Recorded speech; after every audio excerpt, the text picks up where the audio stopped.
Yeah, kind of continuing on from my last video. Uh, I'm coming up to quitting kratom again. Honestly, I don't know how many times I've quit, but it's probably more than 10 times now. And I've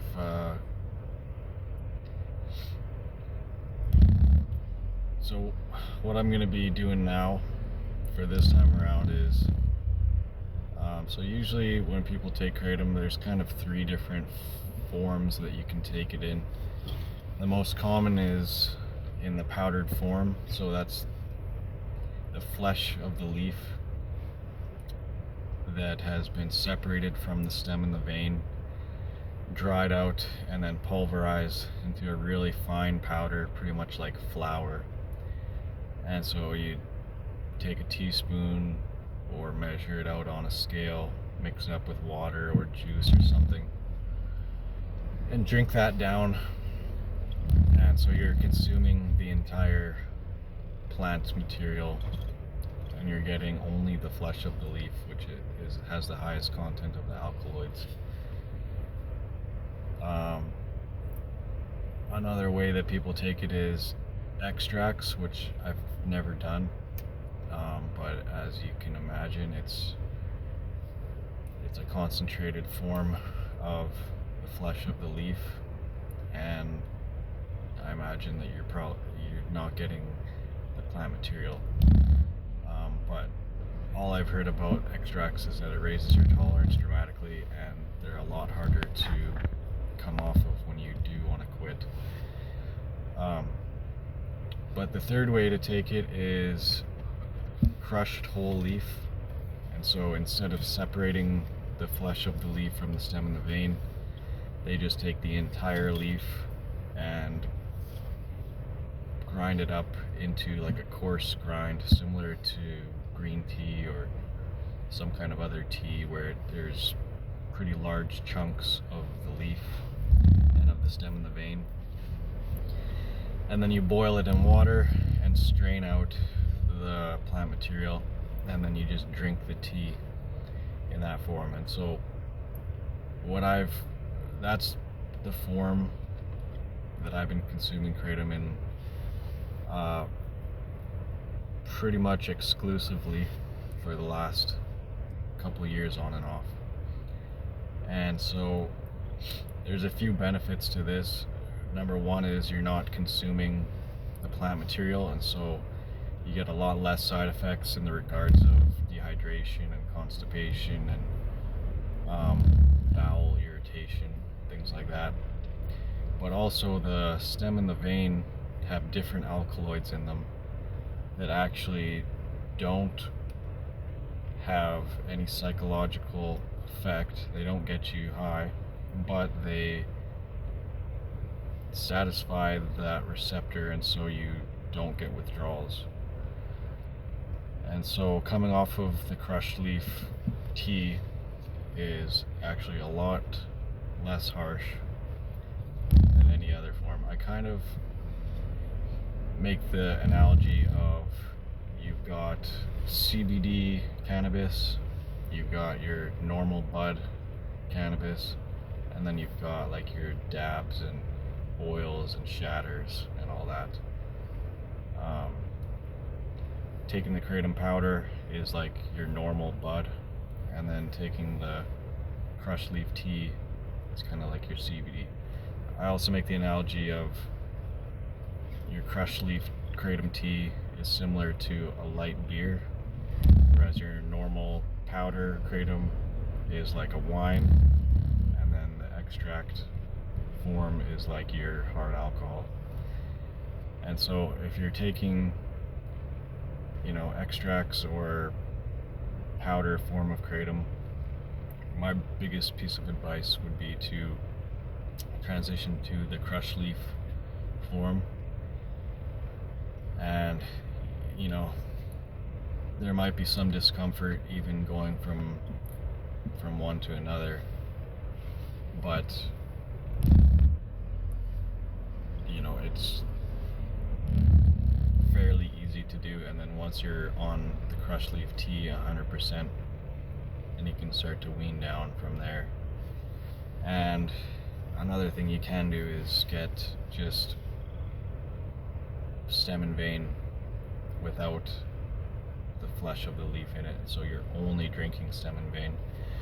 I've never tried that, but theoretically it would not get you any, you know, any of the feelings that you're going for trying to get high off of it, but it would stop your withdrawals. But anyway, so that's my number one piece of advice, is to get the powder out of your system by switching over to the crushed leaf tea. And even just doing that alone, I've felt much better. And at one point I even thought to myself that I could manage my use by just drinking the tea and you know, not over consume it, and that it wasn't that bad. And in a sense that is almost true. It is, like, even just switching from the powder to the crushed leaf tea, I noticed that a lot of my personality traits of being sober started to come back. I started to go to the gym more, I started to have more energy, I was sleeping better, I was more social. All my hobbies and things started to come back into my mind just from going onto the tea. But ultimately that's not a solution to just stop there, because over time, you know, you start using more and more tea, and then it's kind of just, you're back in the same boat. So it's good to use that to get off of the kratom. But my advice to, I guess, myself and anybody else is, if you have an addictive personality, then it's not going to change that about your mind. You can still get addicted to it. So anyway, that's my plan. I'm going to be doing a fairly aggressive taper with the crushed leaf tea over the next week or so, and then we'll see how that goes. And the goal is to completely stop in 1 to 2 weeks, and so I'll be updating you with that. And yeah, that's a cannabis, mostly CBD vaporizer pen or whatever. I don't really use cannabis too much, but a very small amount I find can help with kratom withdrawals. But again, you gotta be careful. Anything more than a tiny amount, I find, actually makes the withdrawals worse. But yeah, other things that really help is, with the withdrawals, is walking, just getting out, some kind of physical activity, talking to people, you know, having people that you can just kind of vent to and get things out. What I do notice when I'm coming off of the kratom is all the emotions that were blunted while you were on it, they start to come back, and there's like a weird feeling of nostalgia that comes, like, where you start to think about things from my past that were, you know, not even very eventful, or were not big deals when they happened, but I start to think about them in a nostalgic way, and, you know, start to get really emotional about different things, which can be really uncomfortable, but that usually only lasts a couple days.